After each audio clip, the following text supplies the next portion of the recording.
자, 이제 진짜로 왕초보, 초보자들을 기준으로 해서 자산부터 다시 들어갑니다. 다시 자산 뜻이 아까 뭐였었더라? 자, 기업이 소유하고 있는 뭐와 뭐였죠? 재화와 채권. 재화는 돈이 되는 물건이고 채권은 받아야 될 거였죠. 그거 기억하면서 말로 자꾸 해봐야 돼요. 자, 그다음에 이제 제일 먼저 우리가 요 계정 과목이라고 그랬잖아요. 요 계정이라는 건 이제 앞으로 우리가 장부에다가 기록할 때 써야 될 용어, 기본적인 용어입니다. 자, 현금, 보통예금, 당좌예금 이런 걸 계정이라고 하고, 즉 계정은 장부에 기록하거나 계산하는 단위, 돈이면 돈, 예금이면 예금, 주식이면 주식 이런 식으로 재산 변동을 기록하는 단위를 계정이라고 하고, 그리고 나중에 하겠지만 그 계정을 영어로는 어카운트 줄여서 AC, 그리고 회계학이 영어로는 어카운트 ING, 어카운팅이거든요. 어카운팅 계정 AC. 그리고 그 계정의 모양이 T자로 생겼어요. 나중에 어차피 뒤에 나오겠지만 이따 뒤에 나올 거예요. T계정. 앞으로 회계하는 사람들은 이 T계정을 활용하셔야 되고, 아까 우리 시험 문제 중에 70%가 계산 문제라고 그랬죠. 근데 그 계산 문제가 어떤 수학 공식이 아니라 이런 T계정을 이용해서 풀어나가는 게 훨씬 많아요. 앞으로 이제 문제풀이는 아직 멀었지만, 그리고 이 계정 위에다가 만약에 현금이라고 쓰면 우리는 이거를 현금 계정이다 이렇게 읽으셔야 돼요. 어쨌든 위에다가 이름을 뭐뭐뭐다 이렇게 이름을 쓸 건데, 이게 바로 계정 과목, 계정의 이름, 계정 과목이고, 그리고 왼쪽을 앞으로 우리가 차변이라고 할 거고, 오른쪽을 대변이라고 할 겁니다. 왼쪽이 차변, 오른쪽이 대변, 왼쪽이 차변, 오른쪽 대변. 하다못해 이것도 회계 용어예요. 그러니까 여러분 오늘 가셔서 나도 이 깨끗한 칠판에 내가 강의를 한다면 뭐 자산이 뭐고 부채가 뭐고 계정이 뭐고 설명할 수 있나 한번 자꾸 이렇게 하려고 해보세요. 그럼 제일 좋아요. 나중에 그것도 집에서 한번 칠판 있죠. 아니면 사라고는 못하겠고 한번 해보세요. 자꾸. 그러면 의외로 제가 아까 말씀드린 것처럼 강의를 이제 말로 자꾸 하면서 결국은 내 머릿속에 더 남게 되고, 또 특히 이제 나이가 이게 있는 사람들은 아시죠? 뭐 들었으면 까먹고 분명히 아는데 좀 있으면 까먹고 막 이런 거 많잖아요. 그럴수록에 자꾸 소리내서 읽어봐야 눈으로 보고 말로 하고 또 말하는 게 내 귀에 들어오고, 이 과정이 반복되면서 내 거 같아요. 특히 동영상 듣는 분들은 동영상 들으면서도 너무 배속으로 막 듣지 마시고 들으면서 그냥 중얼중얼 같이 따라하세요. 따라하시면 진짜 효과 커요. 진짜로. 시간이 없는 건 다 똑같죠. 시간이 남아도는 사람 없죠. 이 많은 걸 석 달에 끝내야 되는데 그거 힘들어요. 진짜 어려운 일이에요. 어려운 일인데 그 안에 빨리 끝내고 효과적으로 해서 한꺼번에 내년에 한 번에 딱 합격하고 싶으시면 그냥 무조건 자꾸 지금 중간에 말씀드리는 거 말로 해봐라 써봐라 하는 거 자꾸 해보셔야 돼요. 다시 갈게요. 계정은 기록 계산 단위고, 계정 과목은 계정의 이름이라고 그랬어요. 자, 먼저 가장 기본적인 거 현금이 현금이지 뭐. 돈, 우리가 쓰고 있는 돈, 동전과 지폐, 현금. 그 다음 보통예금, 말 그대로 보통예금이고, 그리고 회계에서는 당좌예금이라는 게 있어요. 뭐 우리는 이게 크게 뭐 엄청 중요하진 않지만, 당좌예금 뭐냐? 기업에서 하는 거라고 생각하셨죠? 기업. 수표를 발행할 목적으로 하는 예금이래요. 자, 수표. 즉 기업에서 물건을 사고 팔고 하면 돈이 왔다 갔다 할 거 아니에요. 그럼 대금, 돈을 지불 수단, 대금 지급 수단, 지불 수단이 여러 가지가 있는데 그 중에 당연히 현금이 있고, 그리고 외상도 있죠. 그 다음 요즘은 또 당연히 신용카드 거래, 법인카드 같은 거, 또는 요즘은 페이 있죠. 무슨 페이.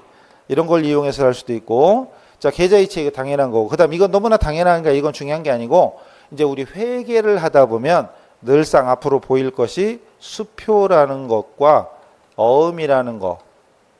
자, 수표 어음 들어보셨어요? 이게 문제입니다. 이게 현금이고 카드고 외상인 건 설명이 필요 없잖아요. 외상이라는 건 나중에 물건을 오늘 사고 팔았는데 돈은 내일, 아니 일주일 후에, 한 달 후에, 이렇게 외상이잖아요.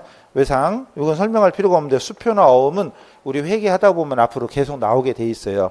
수표가 뭐다? 자, 종이 한 장에 예를 들어서 오늘 제가 여러분에게 물건을 샀는데 1억 원어치 샀어. 근데 현금으로 1억 원을 드리려면, 현금 1억이면 만져봤어요? 근데 최근에 현금 1억 되려면 어떻게 해야 돼요? 만 원짜리면 한 다발이 100만 원이니까 은행권 기준 한 다발에 100만 원이니까 1억 되려면 100개가 있어야 돼요. 그죠? 그래서 영화에 007 가방에 얇은 거 한번 쫙 깔면 1억이잖아요. 근데 요즘은 이제 5만 원짜리가 있으니까 한 묶이면 500만 원이야. 그럼 1억 되려면 20다발을 막 이렇게 들어야 되지 않을까요? 근데 이걸 어떻게 들고 다녀? 누가 툭 쳐가면 어떻게 해? 그죠? 팔 잘라가면 어떻게 해? 그럼 안 되지. 그래서 왜 종이로 여기다가 1억 원 이렇게 써가지고 1억 원이면 9자리, 우리는 이렇게 9자리를 한눈에 읽을 수 있을 정도로 우리 시험에 100만 단위, 1000만 단위까지는 잘 나오고 억짜리는 잘 나오지는 않지만 그래도 9자리까지는 한눈에 읽을 정도로 숫자 쓰는 거 막 이렇게 써 있으면 이게 설마 이걸 못 읽진 않겠죠? 이거 읽는데 일시, 백천 이렇게 읽진 않겠지? 그런 사람은 숫자 연습하세요. 그 다음에 여기까지는 한눈에 읽어야 돼요. 9자리. 그리고 반드시 콤마를 찍어야 되고 9자리가 억입니다. 그럼 딱 봐도 2억 5천 이렇게. 물론 시험에는 보통 억까지 안 나오고 요 정도 5천만 원, 뭐 2,500만 원 이렇게 나올 수는 있어요. 다시 이렇게 종이 한 장에 1억 딱 써서 주고받을 수 있으면 깔끔하잖아요. 좋잖아요. 그럴 때 쓰는 게 수표나 어음이에요. 그럴 때 쓰는 게 수표나 어음입니다. 근데 차이점. 그리고 이 수표는 회계에서 말하는 수표는 특별한 경우를 제외하고는 당좌수표, 이거 얘기하는 거예요. 당좌수표. 그리고 어음은 뭘 얘기한다? 약속 어음을 얘기합니다. 어음은. 자, 근데 둘 다 공통점은 종이 한 장으로 거액을, 뭐 1억이 아니라 10억도, 1000억도 쓸 수도 있어요. 자, 거액을 취급할 수 있다는 거. 거액의 현금을 대신해서 종이 한 장으로 왔다 갔다 할 수 있다. 근데 차이점이 뭐다? 수표는 배운 사람은 얘기하셔도 돼요. 이제 즉시, 지금 당장. 그러니까 제가 여러분에게 수표를 드렸다는 얘기는 지금이라도 여러분 은행 가서, 지정된 은행 가서 돈 찾아가시라, 이럴 때는 수표. 원래는 이제 내일 가야 돼요. 오늘이 아니라 내일 가야 되고. 그렇다고 해서 어음은 일정 기간 후에. 그러니까 이거는 그래서 발행일이 오늘이 10월 11일인가요? 오늘 10월 11일 날 발행을 했지만, 예를 들어서 제가 여러분한테 오늘 주겠다, 내일 주겠다가 아니라 11, 12일, 내년 1월 달에, 내년 1월 20날, 10날 할까? 1월 10날 지급하겠습니다라고 약속하는 거죠. 몇 월 며칠 날 지급하겠습니다라고 약속하는 거죠. 이런 차이가 있어요. 수표는 지금이라도 찾아가시라, 이 소리고, 내 통장에 돈을 넣어놨으니, 내 통장에 돈이 들어있으니 가서 찾아가시라, 이러면은 수표를 발행해 주는 것이고, 일정 기간 후에 몇 월 며칠 날 지급할, 뒤에 나옵니다. 몇 월 며칠 날 지급할 것을 약속하는 것이 어음입니다. 나중에 어음에 대해서 또 한참 배워야 돼요. 어음에 대해서 우리 시험에 나올 거 중요한 게 있어요. 또 나중에 있습니다. 기대하세요. 어쨌든 수표는 뭐 너무 쉬워서 옛날에는 잘 나왔는데, 참고로 요즘 시험이 어려워졌다니까요. 시험 문제가 자꾸 어려워져요. 좋은 건 아닌데 어쩌겠어요. 아까 말씀드린 대로 여러분 기본 소양을 테스트하는 시험이 아니라 떨어뜨리는 시험이에요. 민법도 떨어뜨리는 시험. 이번에 민법 어려웠던 거 아시죠? 예전에 안 나오던 게 막 나왔어. 왜? 떨어져라 이거지. 왜? 10명 중에 9명은 떨어뜨려야 돼. 왜? 주택관리사 막 그냥 면허증 발급하듯이 막 이렇게 발급하는 게 아니라 1년에 1600에서 2000명 정도 이렇게 최종적으로 그 정도 인원만 배출하기 위해서. 왜냐하면 주택관리사 시장이 넓지는 않잖아요. 그죠? 일반 기업처럼 뭐 수백 명, 수천 명씩 근무하는 게 아니라 아파트 단지가 한 단지에 한 분이 필요한 거니까, 관리소장님은. 그러니까 제한되어 있기 때문에 그걸 알고 계셔야 돼요. 그러니까 그냥 쉽게 맘먹어서는 되지가 않으니까 열심히 해야 되겠다, 이런 마음을 가지고. 그러니까 의지가 중요한 거예요. 의지가. 그러니까 그냥 대충 하면 되겠지, 아니에요. 옛날에도 쉽진 않았어요. 옛날에도 문제가 지금보다는 훨씬 쉬웠지만 그때도 회계원리는 다 어려워하고 다 그랬어요. 근데 결론은 말 잘 듣는 분들은 합격하세요. 진짜로. 진짜 말 잘 듣는 분은 합격하세요. 하라는 대로 하면. 그냥 고민하지 마시고 그냥 하라는 대로만 하면, 또 기본서만 열심히 보시고 강의만 잘 들으면 충분히 점수 나옵니다. 믿고 가셔야 돼요. 가세요. 제가 잘 가르치진 않아도 남들보다 쉽게 하는 건 분명히 있어요. 쉽게 해요. 그래도 점수가 안 나오지는 않으니까 그냥 걱정 마시고 가세요. 다시 이런 용어 이거부터 알고 가시고, 다시 결국은 앞으로 수표를 발행하기 위해서 통장에 돈을 넣어놔야 되는데 그 예금이 당조예금이다. 그 다음에 현금 및 현금성 자산은 나중에 재무상태표에 표시할 때 쓰는 이름이니까 그냥 그러려니 하고 넘어가시면 되고, 요거 조금 아까 했던 얘기, 결제수단이 현금도 있고 카드도 있고 수표와 어음도 있다. 요거 혹시 복습삼아 나중에 동영상 보실 거죠? 그럼 동영상 보실 때는 중간 멈춤도 되잖아요. 보다가 잠깐 멈춤 이렇게 되죠. 그 눈으로 한번 째려보고, 그럼 메모할 거 필요하다. 그럼 그때 메모하셔도 되고. 근데 모든 걸 메모할 필요는 없잖아요. 모든 걸 메모할 필요는 없으니까 그냥 보고 지나가면 돼요. 또 동영상은 필요하다면 나중에 와서 다시 열어봐도 되니까. 그죠? 자, 그 다음 계속 갑니다. 근데 여기는 여기는 유가증권이 썼는데 프린트에는 또 뭐라고 썼냐면 당기손익 금융자산이라고 썼죠. 이것도 외우지는 마세요. 어차피 이제 우리가 다음 주 지나고 나면 당기손익 공정가치 측정 금융자산이라는 좀 길게 써. 너무 길어요. 근데 유가증권이라는 건 우리 회계상에 요즘은 쓰진 않지만 우리가 일반적으로 유가증권이라는 말을 사회에서도 쓰거든요. 주식이나 채권 이런 것들을 값어치가 있다. 유가증권, 유가증권이라고 많이 하거든요.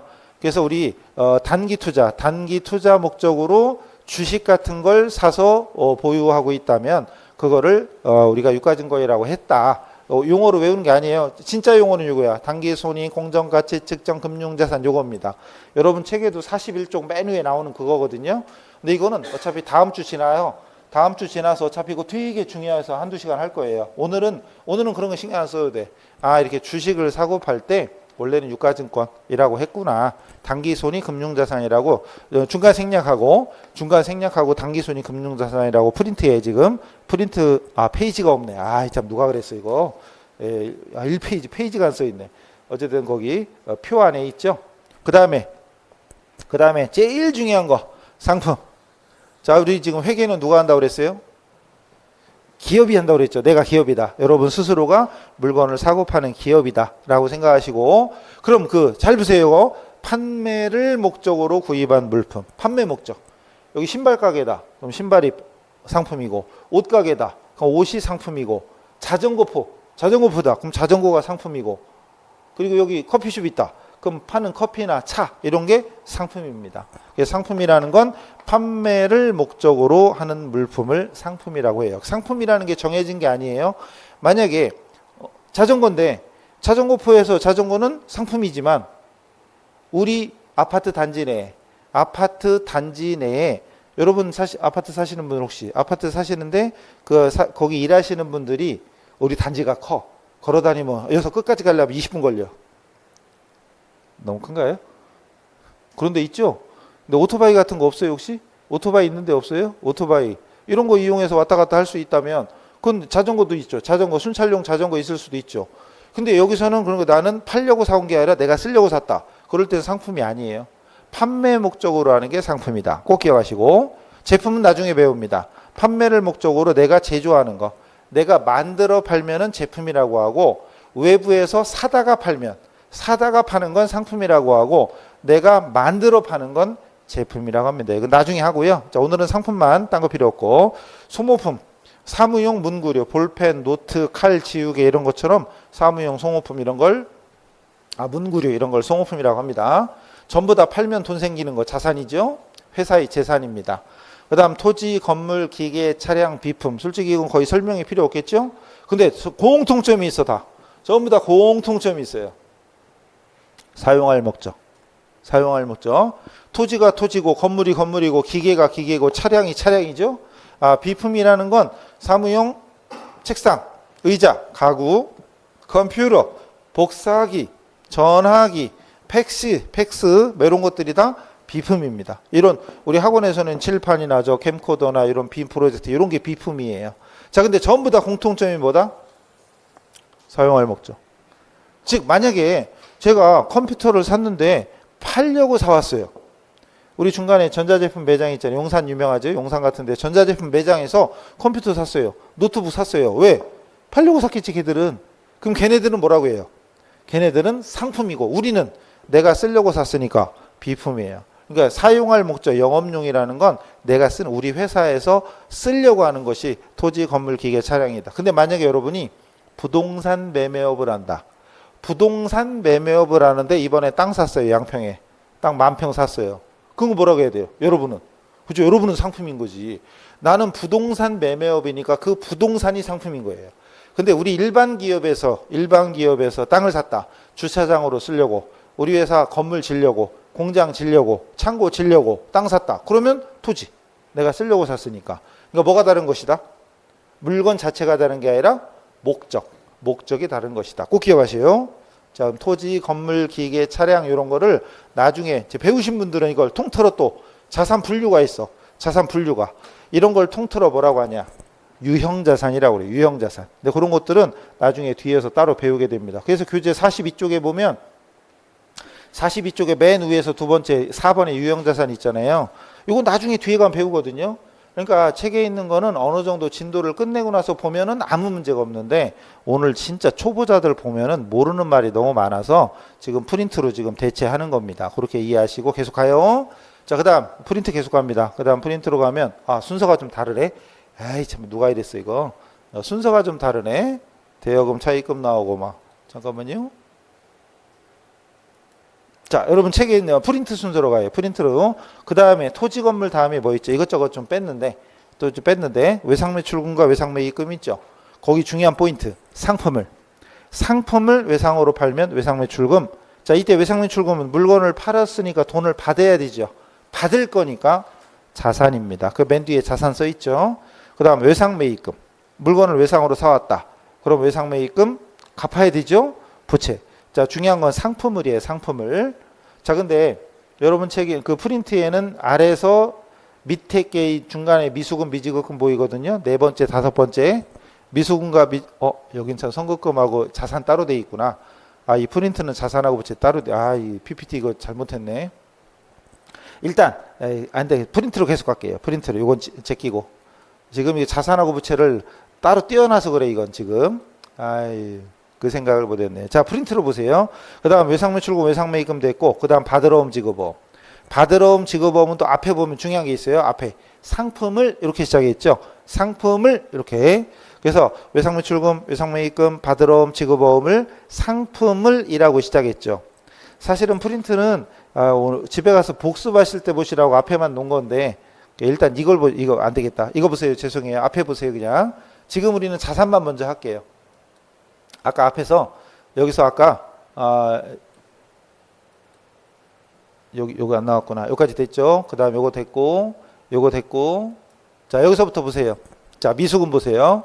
자, 미수금은 상품이 아닌 것을 매각 팔면서 돈을 외상으로 했거나 그 다음 요거 어음으로 받았을 때 어음 받으면 아까 받으러옴인데 상품이 아닐 때는 미수금이라고 합니다. 앞으로 이것도 많이 나올 거고요. 선급금. 회계에서 미자는 이쁘다는 미자가 아니라 안일미예요. 나중에 받을 돈. 그 다음 선급금은 이 선자는 착할 선이 아니라 먼저 선.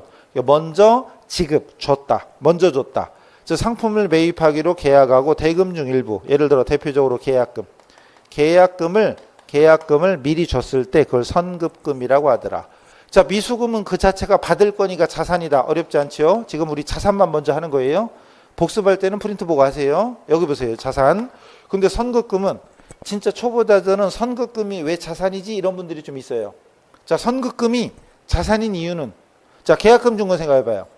여러분이 집을 사거나 땅을 사거나 아니면 자동차를 사거나 근데 자동차 사는데 이게 인기 있는 거라 내가 계약금을 먼저 걸어야 돼. 그럼 계약금을 걸었어. 돈을 줬어요. 근데 돈은 나갔는데 중요한 건 계약금을 줬으니 나중에 어떤 자동차가 됐든 건물이 됐든 뭐를 받아야 되잖아요. 돈을 지급을 했으니 뭔 대가를 받아야 되죠. 이것도 받을 권리가 있으니까 이것도 받을 권리 자산이에요. 채권. 그래서 선급금도 자산, 미수금도 자산입니다. 자, 이번에는 부채로 갑니다. 이제 앞에 걸 보세요. 프린트는 집에 가서 복습하실 때 참조하시고 자, 여기 보세요. 부채는 앞으로 기업이 앞으로 타인에게 지급해야 될 채무, 의무, 빚입니다. 빚쟁이 할 때 빚진 거. 그 중에 가장 기본이 차입금. 돈 빌린 거. 빌렸는데 앞에 단기와 장기가 붙었죠. 이때 회계에서 아까 회계 기간 할 때 1년 기준이 있었죠. 회계에서는 특별한 말로 쓰면 1년 기준이었죠. 단기와 장기 기준도 역시 1년입니다. 그러니까 1년 기준. 만약에 돈을 빌렸는데 1년 내에 갚아야 된다. 단기 차입금. 3년 뒤에 갚아야 된다. 장기 차입금. 뭐 그 단기 장기가 어려운 거 아니겠죠? 1년 이내, 1년 초과. 그다음에 돈을 빌린 거 차입금 어려운 거 아닐 거고. 그다음 외상 매입금. 외상으로 사왔다. 뭐를? 상품을 외상으로 사왔다. 그럼 외상가 갚아야 되니까 갚을 건 부채, 받을 건 자산, 갚을 건 부채, 받아야 되면 자산이고 갚아야 되면 부채입니다. 근데 이 자산 부채를 분류하는 것이 회계에서는 엄청 중요합니다. 나중에 뒤에 가더라도 계속 진도 나가더라도 받을 거냐 갚을 거냐, 받아야 되면 자산, 갚아야 되면 부채. 재화와 채권이 자산이었죠. 재화, 채권. 그리고 채권 반대말 채무. 채무는 갚아야 될 의무, 부채였죠. 받을 건 자산, 갚을 건 부채. 아니 자산 부채 뜻이 어려운 게 아니잖아요. 이게 단데 자산은 내가 가진 돈이나 물건, 재화, 그리고 채권. 부채는 갚을 거. 이게 다예요. 그러니까 자산인지 부채인지 이걸 헷갈려 한다. 그럼 말이 안 되는 거예요. 자산 부채 자꾸 기본 최소한의 용어만 알아두시고. 그다음 지급어음. 어음을 발행한 겁니다. 상품을 매입하고 약속어음을 발행했다. 어음을 발행했다는 건 작성했다는 얘기예요. 작성해서 줬다. 그럼 약속대로 몇 월 며칠까지 돈을 갚아야 되니까 갚을 거니까 부채. 지금 부채만 하고 있어요. 그 다음에 외상매입금 지급어음 합쳐서 매입채무라고 하는데 나중에 하고요. 그 다음 미지급금. 나중에 지급할 돈. 근데 정확한 의미는 상품이 아닌 것을 외상으로 구입했거나 어음 발행해 줬을 때. 상품이 아닐 때는 미지급금. 상품일 때는 외상매입금이나 지급어음. 얘는 상품을 외상으로 하거나 상품을 어음 발행해서 했으면 외상매입금이나 지급어음. 상품이 아닐 때는 미지급금. 기억하셔야 돼요. 그 다음 먼저 수 받았다. 주는 건 지급, 받는 건 수입. 그래서 한자를 알면 훨씬 더 쉽죠. 선수 미리 받은 거. 상품을 매출하기로 계약을 하고 대금 중 일부, 즉 계약금. 반대로 계약금을 받았어요. 계약금을 받았으면 일단 돈은 들어왔어. 근데 돈을 받은 대가를 뭔가를 줘야 되잖아요. 뭔가를 줘야 되니까 의무가 있으니까 부채인 거예요. 선수금. 그래서 선급금, 선수금. 그래서 프린트는 지금 짝꿍들이 같이 써 있죠. 외상매출금, 외상매입금, 받으러옴, 지급어음, 대여금, 차입금, 미소금, 미지급금, 선급금, 선수금 이렇게 짝꿍끼리 돼 있죠. 그거 참고하셔서 어떤 게 자산이고 어떤 게 부채인지 오늘 정리해 두셔야 돼요. 솔직히 별것도 아닌데 이거 구분을 쉽게 하는 분하고 못하는 분이 조금씩 차이가 생길 겁니다. 그러니까 자산의 정의가 어려운 게 아니라 기업이 보유하고 있는 재화와 채권이 자산이고 그 다음 부채는 뭐였죠? 앞으로 갚아야 될 의무, 채무, 부채였어요. 자산 부채에 다른 뜻이 없어. 이게 다예요.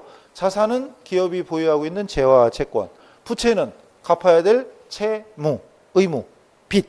이거 끝. 어려운 거 없잖아요. 근데 이걸 자꾸 말로 표현해 보세요.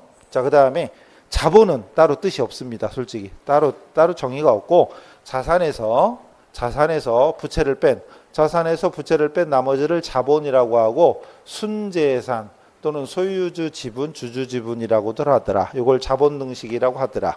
이게 뭐냐? 자 보세요. 나중에 하겠지만 좀 이따 바로 뒤에 나오지만 자산, 부채, 자본을 모아서 보고하는 보고서가 바로 뒤에 나올 거예요. 재무상태표라고 나올 거예요. 재무상태표인데 내가 가진 재산, 여러분 재산이 얼마냐 그러면 대답을 안 할 테니까 제가 가진 재산을 공개할게요. 제가 가진 자산은 총 100억이에요. 많죠? 그죠? 제 100억이에요. 근데 현금으로 1억 들고 있고요. 딱 하나밖에 없어, 재산이. 현금 1억하고 딱 하나. 건물이 99억이에요. 그래서 100억이에요.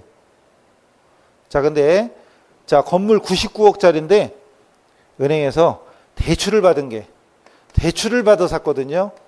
그리고 돈 빌린 거랑 대출 받은 거 합쳐서 90억. 그리고 여러분 아파트 사실 때 가끔 농담삼아 그러잖아요. 이번에 아파트 사서 들어갔는데 야, 집들이 하는데 야, 집 좋다야. 그런데 이거 은행하고 공동명의야. 이런 얘기 많이 하죠. 그죠? 빚 갚을 때까지는 물론 소유주는 내 거야. 아직은 소유주는 현재 내 거죠. 법적으로 내 거야. 근데 실질적으로 그 중에 대출 받은 게 90억이에요. 그 외형상으로는 자산이 100억이지만 총재산은 100억이죠. 총재산은. 그러나 그중에 90억이 빚진 거예요. 빚진 거. 이 은행에 대출받은 거예요. 그럼 이거 갚을 때까지는 실질적인 재산은 아직까지는 실질적인 재산이 10억인 거죠. 요게 바로 저 순재산인 거예요. 순재산. 이해되시죠? 그럼 자산에서 부채를 빼면 자본이 나온다는 건 자연스럽게 되죠. 물론 그걸 자본등식이라고 하는데 그래도 공부할 때 자본등식은 자산 빼기 부채는 자본이야. 자산에서 부채 빼면 자본이다. 이걸 자본등식이라고 한다. 이렇게만 달달달 외울 필요까지는 없어요. 솔직히 자산과 부채의 뜻만 알고 있다면, 그리고 재무상태표를 오늘부터 이제 계속 그릴 거거든요. 그러니까 두세 번만 그려봐도 이제 굳이 공식 안 외워도 자산에서 부채 빼면 자본이다. 어렵지 않겠죠? 또는 자산은 좀 이따 나와요. 어차피 좀 이따 나와요. 자산총액은 부채와 자본을 더한 거와 같다. 이런 공식도 유도할 수 있겠죠. 근데 여기다 나중에 숫자를 대입하면 진짜 시험에 나오는 거예요. 진짜 시험에 나옵니다. 다시 일로 돌아올게요. 다시 돌아와서 자, 그럼 자산이 총재산이 100억이고 부채가 90억이고 자본이 10억이다. 뭐 여기 이제 자산부채 자본 기본 개념은 되셨을 거고, 자, 좀 다른 식으로 또 해석하면 이따 이것도 뒤에 나옵니다. 뭐 쓸 필요는 없어요. 잘 들으시면서 용어를 귀에 익히시면 됩니다. 다시 잘 보시죠. 이게 건물이었다고 생각해요. 현금 빼고 건물이 100억이야 그냥. 근데 건물 100억을 사는데 90억은 대출받은 거고 10억이 내 돈이에요. 결론적으로. 그죠? 아니면 가게 차리는데 들어간 돈이 100억이야. 회사 차리는데. 근데 90억은 여기저기 빌려왔고 10억은 내 돈이에요. 그럼 이때 요거를 자기자본이라고 하고요. 자기자본. 내가 투자한 거. 요거는 남들한테 빌린 거죠. 타인자본이라고 합니다. 자, 이 말 지금 안 해도 돼요. 어차피 뒤에 가면 또 나와요. 그 다음 얘를 또 다른 말로 하면 채권자의 몫이다. 채권자 지분입니다. 또는 청구권이라고도 해요. 뭔 소리냐? 다시 또 거꾸로 극단적으로 지금 우리 회사 재무 상태가 이래요. 지금 우리 회사 상태가 근데 지금이 설립이 아니라 폐업하려고 그래요. 도저히 안 돼. 폐업하려고 그래. 그럼 현재 남은 재산이 100억이에요. 근데 폐업하려면 이제 정리해야 될 거 아니에요. 정리를 해야 되는데 여러분이 저한테 돈 빌려준 채권자야. 그럼 참 만약에 진짜 여러분이 누구한테 돈을 투자했었는데 아니 빌려줬었는데 회사가 망했네. 그러면 손 놓고 있을 수는 없죠. 최대한 받을 수 있는 거 받아야 되는데 자, 채권자를 먼저 보호하나요? 아니면 소유자, 출자자를 먼저 보호하나요? 법적으로 누가 우선이죠? 채권자 우선이죠? 물론 그렇다고 해서 그냥 채권자 우선이에요. 그러니까 채권자가 먼저 회사 남아있는 재산 중에 야, 내가 받을 돈이 90억이지 나한테 내놔. 나한테 내놔라 라고 청구할 권리가 있다 이거죠. 다른 말로 지분이에요. 그럼 자산 중에 90억은 누구의 몫이다? 90억은 누구의 몫이다? 채권자 몫이다 이거죠. 채권자 몫. 채권자 지분입니다. 채권자 지분. 근데 그럼 100억 자산 중에 채권자들한테 떼어주고 나머지는 내 거지 뭐 나머지는. 그럼 내가 누구냐? 내가 오너야. 소유주. 내가 오너입니다. 소유주. 그러니까 소유주 지분 또는 소유주 청구권. 그 얘기가 요거예요. 소유주 지분. 그리고 개인 기업일 때는 그냥 소유주라고 하지만 이제 주식회사일 때는 주주죠. 주식회사일 때는 주주. 뭐 그런 얘기예요. 그래서 뭐 어려운 얘기도 아니고 그렇다고 많이 쓰는 말도 아니고 하니까 그냥 그러려니 하시면 돼요. 일단 구경만 하세요. 그리고 외워야 될 때는 어차피 또 외우라고 하니까 일단은 자산, 부채 이런 기본 용어만 알아두시고, 그리고 자본에 속하는 용어는 당분간 하나밖에 없어요. 자본금, 출자금. 장사 시작하려고 돈을 대는 게 출자금. 여기서 잠깐 출자라는 단어가 글자 그대로 하면 출자라는 단어가 돈을 대는 거잖아요. 돈을 대는 거니까 투자자, 즉 기업주, 투자자, 소유주가 돈을 출자하는데 기업에 출자를 하는 거예요. 회사를 차리려고 돈을 출자하는 거야, 기업주가. 내가 내 장사하려고 1억을 출자하는 거예요. 돈을 대는 거예요. 돈이 나가죠? 근데 기업주, 개인적인 주머니, 개입적인 입장에서는 주머니에서 돈이 빠져나갑니다. 근데 기업주가 투자한 돈이 회사에 들어와서 시작되는 거잖아요. 요거 그럼 중요한 게 이따가 뒤에서 나오는데 출자하여 이런 말이 막 나와요. 근데 중요한 건 우리 회계는 누가 한다? 회계는 기업주가 해요, 기업이에요? 기업주 입장에서예요, 기업의 입장에서예요? 기업. 아까 시작할 때, 처음 시작할 때 앞으로 우리는 기업이라고 생각하자 이런 얘기 했잖아요. 항상 이걸 염두에 두셔야 돼. 우리는 지금 누구 입장이다? 기업의 입장이다. 그리고 만약에 여러분이 나중에 취업을 했는데 아파트 처음 신생, 이번에 신축을 해서 이번에 처음 입주하는 거예요. 그 사무실로 여러분이 취업을 했어. 그러면 여러분 그 사무실 운영하려면 최소한의 자금이 먼저 필요하잖아요. 그 돈을 세대주들한테 받죠. 미리 시공사한테 물론 받고 이런 것도 있는데 일단 받아요. 그때 그거는 출자라고 하지 않고 출이연이라고 그래요. 그러니까 이건 영리, 돈 벌려고 차리는 기업이잖아요. 영리 기업이고, 관리사무소 같은 데는 비영리란 말이죠. 비영리 단체 이런 데는 출자라고 하지 않고 출연이라고 그래요. 출연. 뭐 그렇다고 치고 그게 중요한 거 아니고, 출자, 여기서 중요한 거 출자는 글자 그대로 하면 돈이 나가는 겁니다. 돈이 나가는 거지만 엄밀하게 우리 기업의 입장에서는 돈이 나가는 게 아니라 돈이 들어오는 거예요. 회사 입장에서는. 근데 그걸 꼭 기억해야 돼. 나중에 뒤에서 보세요. 출자금. 그리고 주식회사일 때는 이제 발행된 주식의 액면인데 이것도 진도를 한번 나가본 사람은 당연한 얘기예요. 근데 오늘 진짜 처음 하는 사람들은 뭔 소리요? 이렇게 되는 거예요. 그러니까 모르는 건 스트레스 받지 말고 아직 안 배웠구나. 때 되면 배우겠구나. 이렇게 그냥 넘어가셔야지. 저게 뭐예요? 막 이렇게 열받으면 아무것도 안 됩니다. 열받지 마세요. 모르는 게 당연한 겁니다. 아직 안 배운 거지. 모르는 게 아니라 안 배운 겁니다. 그리고 자산부채 자본까지 했죠? 자, 그 다음 넘어갑니다. 요거. 자, 재무상태표. 물론 책에도 재무상태표가 그려 있는 데가 있어요. 45쪽에. 45쪽에 있습니다. 근데 그건 나중에 복습할 때 보시고 앞에 보세요. 자, 재무상태표. 파이낸셜 포지션. 그래서 저는 앞으로 FP라고 많이 쓸 거예요. 파이낸셜 포지션. 근데 책에는 재무상태표하고 옆에다가 가로 열고 밸런스 쉿 그랬죠? 그리고 BS. 남들은 다 BS라고 하는데 옛날 말이 대차대조표거든요. 물론 지금도 오래된 사람들은 대차대조표라고 하고 이때 BS, 밸런스 쉿 그랬어요. 근데 신기한 게 사람은 습관 한 번 들이면 못 고치는 게 지금은 나이 든 사람이나 안 든 사람이나 BS 많이 해요. 신기한 게 대차대조표가 없어지고 재무상태표로 바뀐 게 10년도 넘었거든요. 15년도 넘었거든요. 근데 BS는 지금도 살아남았어. 대차대조표는 없어졌는데 BS는 살아남고. 희한하죠? 재밌죠? 남들은 다 BS라고 할 거예요. 근데 저는 이런 거 못 하겠어.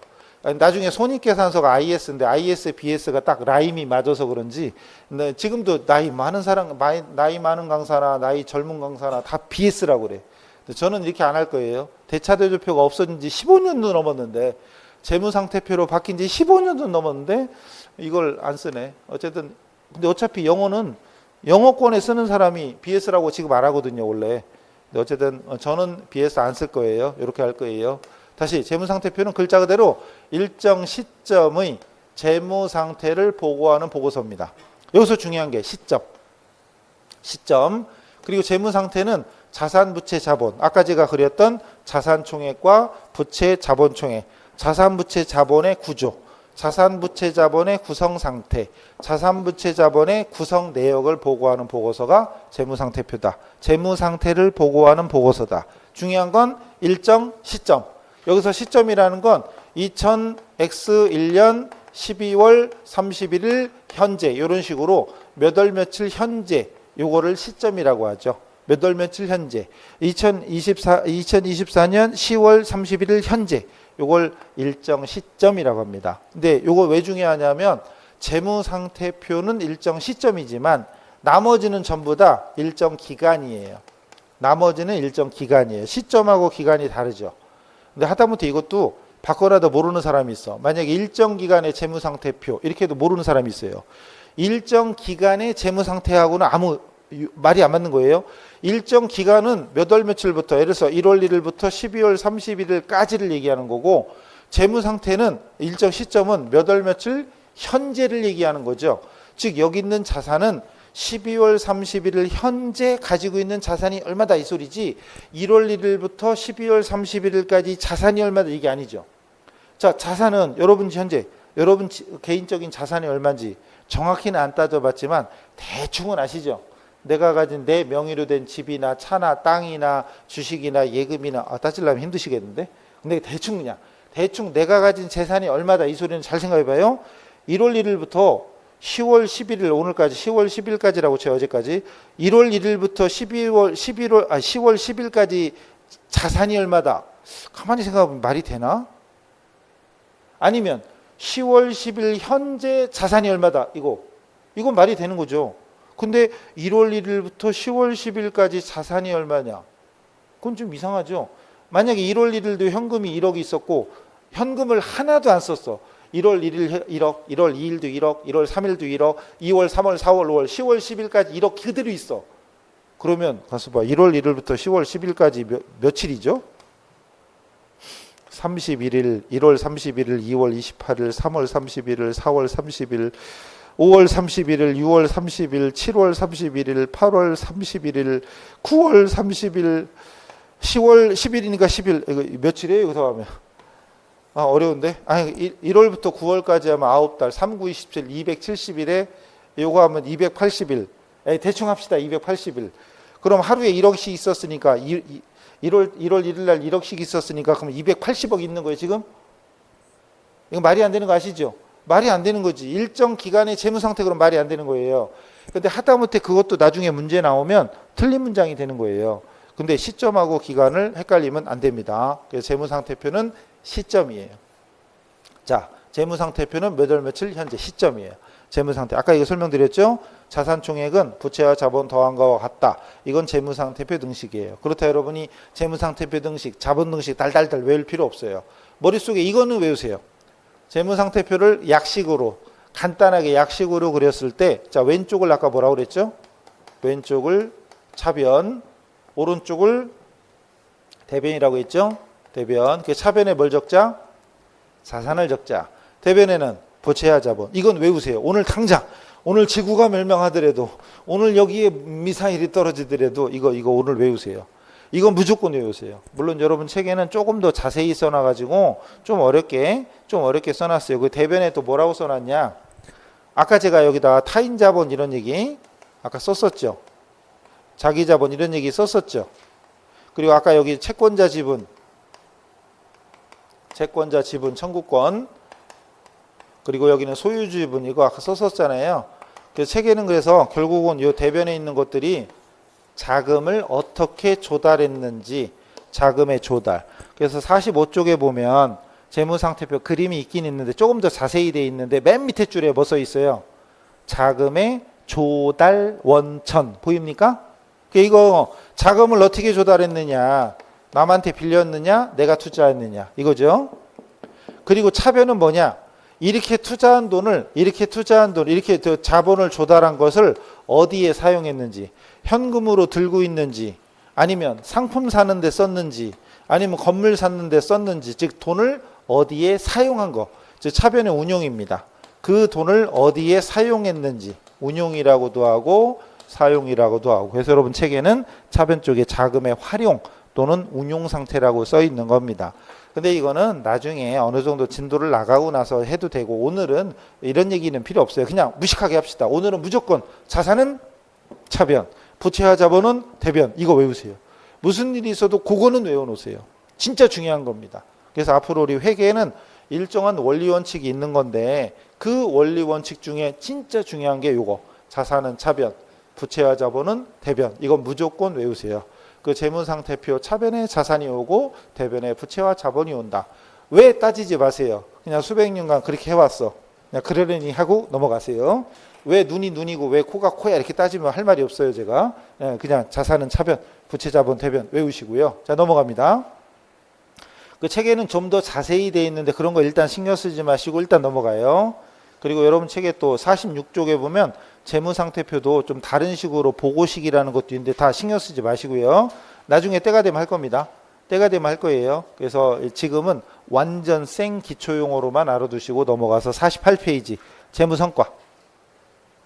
아까 제가 우리 회계를 하면 수백 수천 번 매일매일 반복되는 용어들이 있다. 그 중에 자산, 부채, 자본이 있고, 그리고 자산, 부채, 자본의 각각 구성 내역이 아까 재무 상태라고 했었었죠. 그리고 재무 상태를 보고하기 위해서 작성하는 보고서가 뭐였어요? 재무 상태 표였었죠. 파이낸셜 포지션. 자, 그래서 재무 상태표 여기까지 했고요. 그리고 나머지 용어가 바로 지금부터 해야 될 수익과 비용입니다. 지금부터 해야 될 수익과 비용. 그 중에 첫 번째가 수익입니다. 수익. 자, 수익이라는 건, 자, 우리 회계는 누가 한다고 그랬죠? 기업이. 요거 까먹으면 안 돼요. 회계는 기업에서 한다. 회사가 한다. 회사. 근데 회사 왜 차렸냐?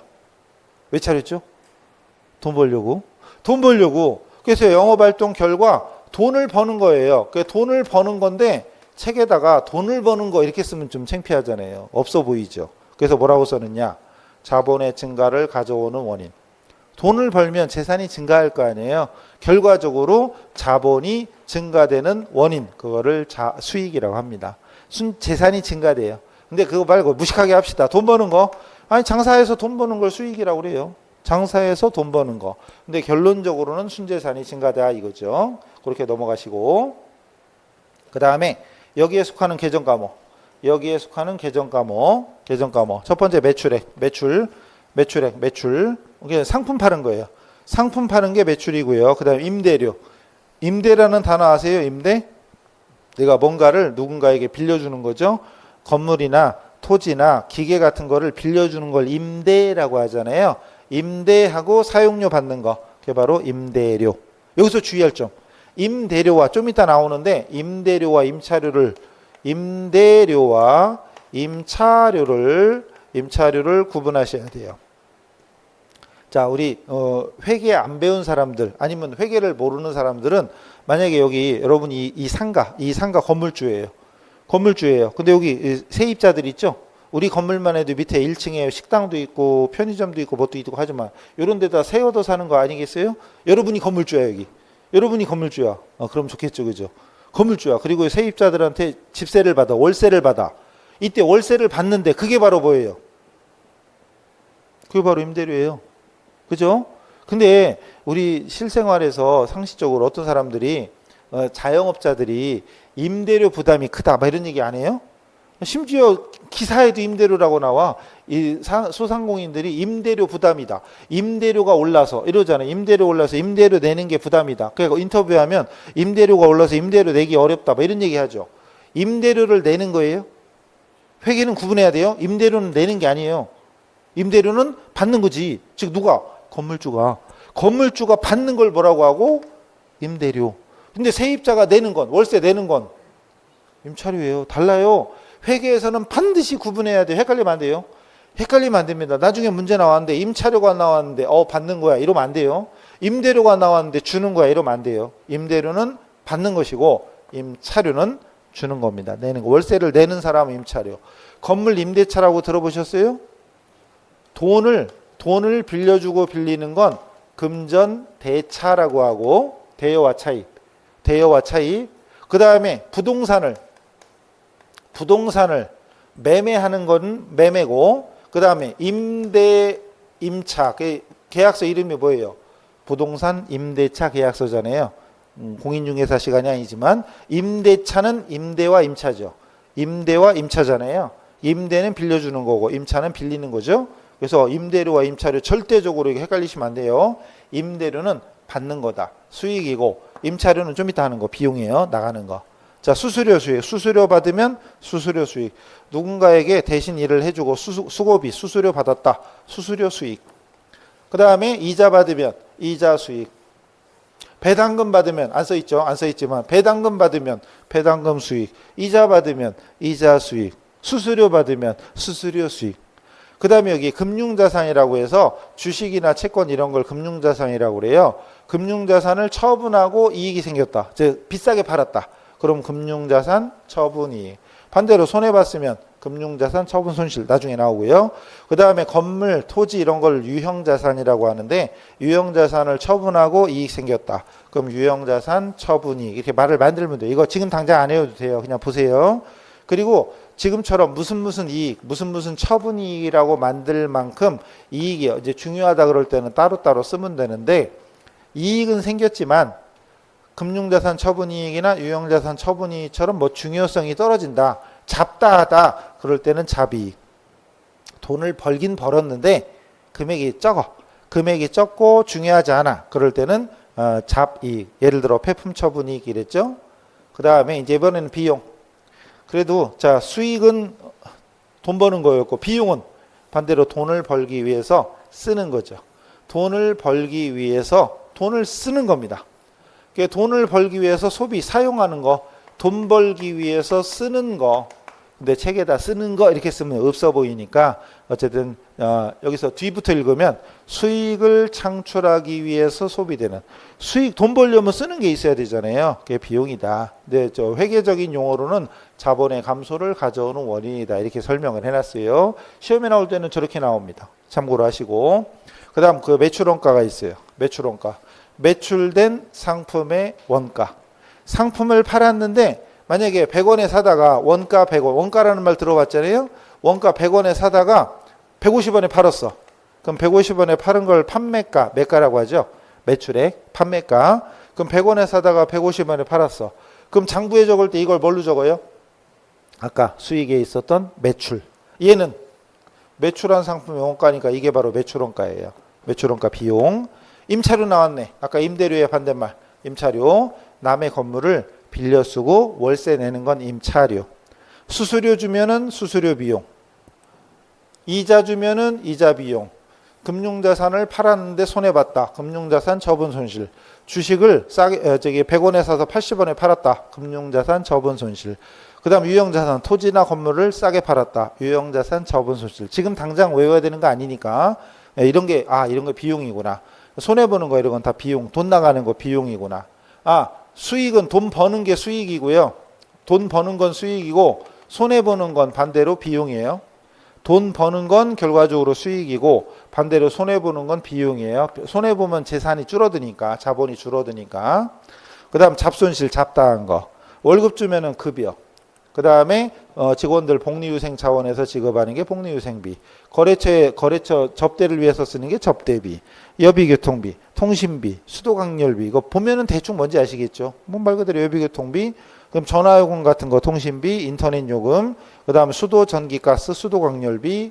그다음 세금, 재산세, 자동차세 같은 세금이나 무슨 우리 회사가 속한 단체, 회비, 단체에 납부하는 회비 같은 거 세금과 공과. 수리비가 수선비, 보험료가 보험료, 자동차 기름값 같은 거 내는 거 차량 유지비, 직원들 교육, 뭐 연수 같은 거, 연수 강연 이런 것들은 교육 훈련비, 또 신문고동료나 회사 서식, 양식지 인쇄하고 이런 건 도서 인쇄비. 이거 지금 당장 외우라는 얘기 아니니까 그냥 이 정도로 그냥 봐두시면 되고, 그리고 교재 프린트 참 프린트에다가 프린트 두 번째 페이지죠. 페이지가 없어요. 이 페이지 거기에 기본적인 그 비용, 수익 비용을 써놨으니까 그것까지 참조하시면 됩니다. 그래서 소모품비, 광고선전비, 기부금, 잡비처럼 뭐 그 솔직히 큰 뭐 의미가 없는 그냥 들어도 그냥 보기만 해도 알 수 있는 것들이 있다. 참고만 하시면 돼요. 그래서 또 시간 됐으니까 일단 10분 쉬었다가 이제 여기까지는 아직 회계 시작한 거 아니고요. 회계를 하기 위해서 영어로 말하면 알파벳 ABC 한 거 이제. ABC 한 겁니다. 이제 요걸 가지고 이제 어떻게 활용하는지 다음 시간부터 회계 원리 들어가요. 자, 10분 쉬었다 하시죠.